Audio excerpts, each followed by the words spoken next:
independent rental owner. In today's topic, we're going to be talking about the writ of execution.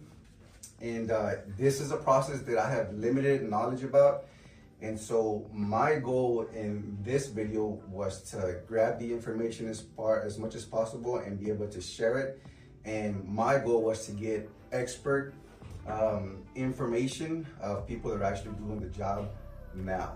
And so we are blessed to have an officer with us. I talked to the chief, and the chief said, yes, this is a good idea. And he highly recommended the officer that's sitting with us today.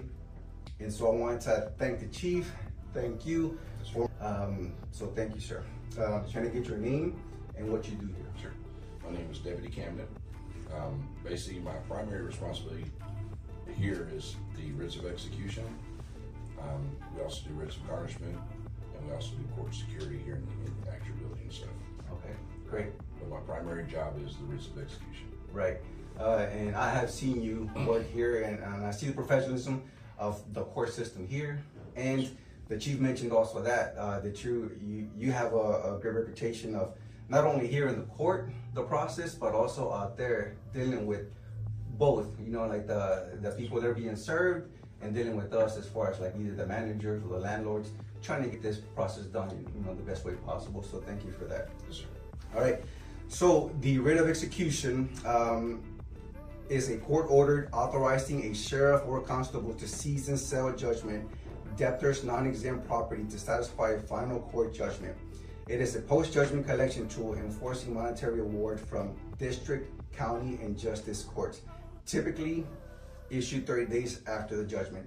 So we briefly talked about that. Just because the court sides with us as a landlord doesn't mean that it's final, right? And so this is a tool that if they say, yes, the landlord was at the right and this person owes this much, does not mean that that's always the case, that we're going to get reimbursed. This is one of those tools that we use to try to get that, yes? Yes, sir. And basically you have the three primary tools that landlords have available to them.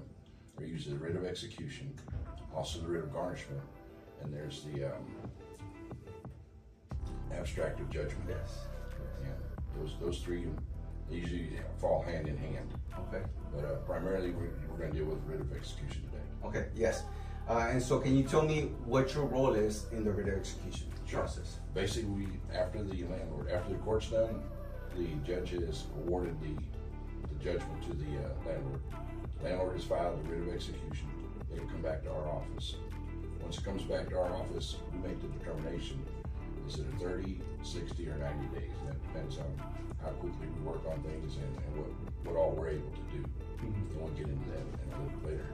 But my primary role in it is to make sure that everything is on the judgment is accurate and everything. Okay. And then after I receive it, my primary role is to make contact with the judgment debtor. And that's usually, first thing we'll do is we generate a demand letter. We try to send it to their last known address. Okay. Which a lot of times with the renters, Right. they're already going to be gone and stuff. Right.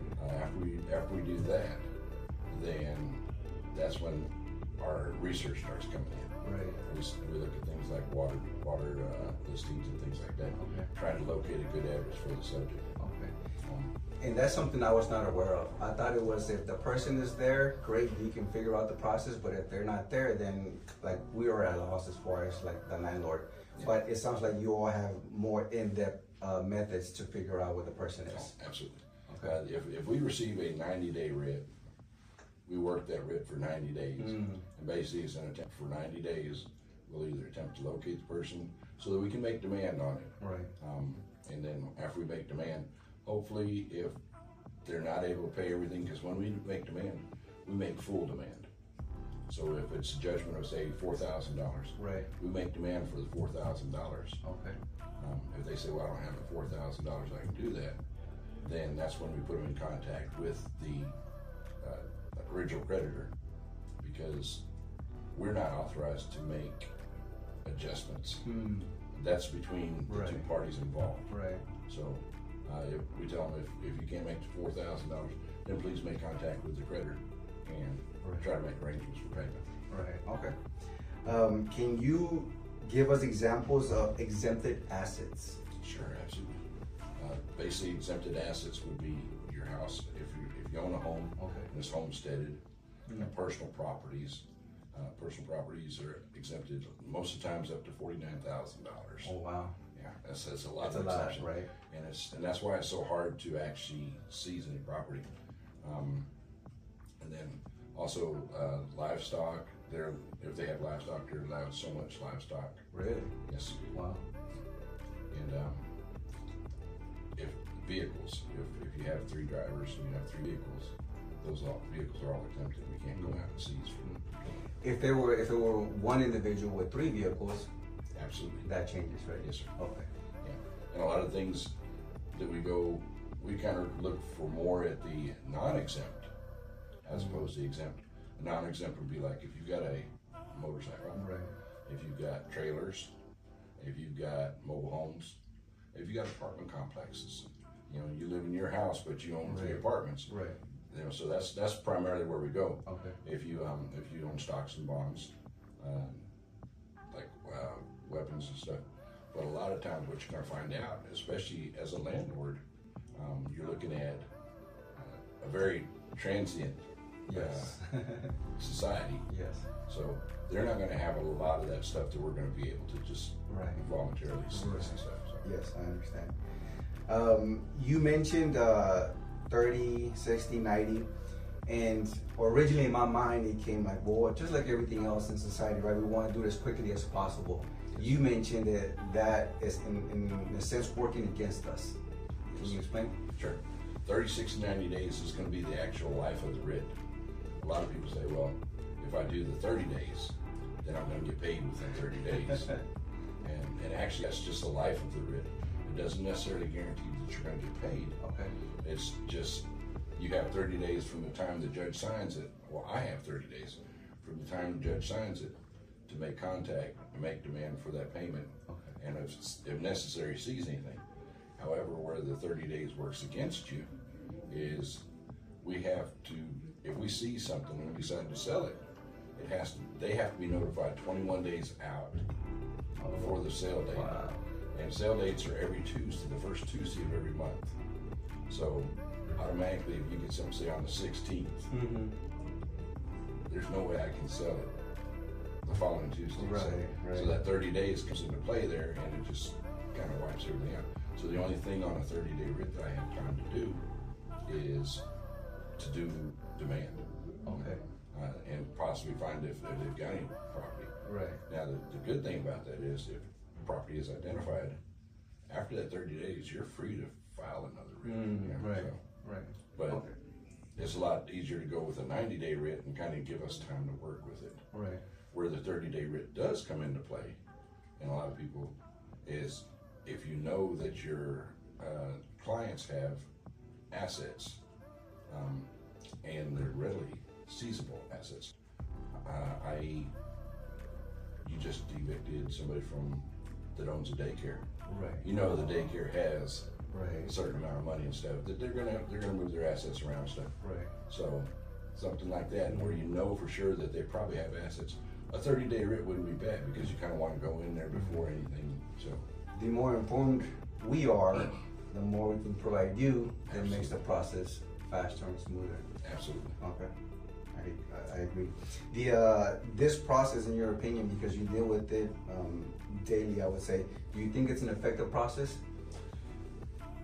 It is an effective process, but it's a lengthy process. I will say that a lot of times when people initially file their the writs of execution, they don't get the results they want. A lot of times, because if the guy's 3 months behind on rent and you evicted him, he left your apartment in bad condition. Right. So now you're going to sue him and try to recoup that. Right. Well, if he was 3 months behind on rent, he doesn't have the money. Right. And so, but the good thing about the writs, and 80% of what I'm working right now are recertified writs. So he doesn't have the money now. The good thing about that writ is every 10 years it comes up for recertification. Wow. So, but you as a landlord have to stay on top of it and make sure you recertify it before that 10 years expires. Okay. And so I'm working on a lot of them right now that are from 2016 that people have defaulted on credit cards and stuff. Well, companies buy the loan and they say, okay, we're going to try to get the money. Well, it's amazing that we actually have a really good success rate on that and going and talking with the people because they didn't have the money then, they defaulted the loan. But now they've got a good job, they've got a good house, and everything's working pretty good. Okay. They're more willing to say, okay, let me work with them and see if I can make payments. Wow. You said 80% of the cases? Yeah. Wow, that's a lot. Okay. Do you have any last advice or recommendations for us as we wind down? My main advice is just your background checks are crucial. Right. Wow. Yeah. Make sure that you know who you're renting to. Okay. If there does come a time where you have to seize property and you don't get what you want initially, don't be afraid to stay on top of it. Okay. And utilize every resource that's available to you. Okay. Filing that abstract of judgment works really good. Just because you don't get anything with the writ of execution doesn't mean you can't go to the next step and go with the writ of garnishment. Right. A lot of times the writ of garnishment, when they're doing the application on that, it's going to ask, did you attempt the writ of execution? Was any property located? Okay. I attempted writ of execution, no property is located. Okay, then that's why we're going towards the bank account. Interesting. Okay. And then you mentioned one thing that I wasn't aware of either, that the plaintiff is responsible for identifying assets. Yes. We go out, we do the initial assets. If I go to the house and I've got a trailer and I've got a boat in the yard, I can run the license plate on the boat, make sure that it runs back to them. And at that point, I'm going to tell you, hey, look, this is the property that I found. I found a boat, I found a trailer, da-da-da. But if I go out there and I don't find anything, it's up to the plaintiff to say, okay, this is the property that I found. This is things. So you're going to be doing your own research as well. And together we work together on that stuff. Right. Wow, that's interesting. Okay. But when you identify the item, it has to be identified fully. Like I'm doing an order of sale right now where they're trying to seize the house. Well, you can't just say, I want to seize the house on 31st Street. Right. It has to be the block number, blah, blah, blah. Everything, the legal description of it and everything. And because we verify everything, make sure we go through the Bellcat and all that. So, but the same thing if you say, I want to seize a vehicle. Okay, which vehicle do you want to seize? I want to seize a 2007 Volkswagen VIN number, blah, blah, blah, license plate number. So, interesting. So I definitely got a lot of information that I think I need to do a more thorough, like upfront, information gathering, like vehicles and things like that to make sure that we're clear on the residents and their belongings. And a lot of that is, once you're renting to somebody stuff, that's information that you take from the beginning. What vehicles will be parked at this residence, and make sure that you annotate those license plate numbers. So if later on you need to come back and research that, at least you got a starting point where you can start researching. Wow, great advice. Again, I continue to be impressed with the court process, with your professionalism, all the officers here. I feel blessed to be part of the city that guides us and directs us in the right process, even when friction points like this come up. So sincerely, thank you for all your hard work and dedication. Oh, absolutely. And look forward to continuing to work with you all. Yes, sir. All right, thank you for your time. Thank you. Appreciate you.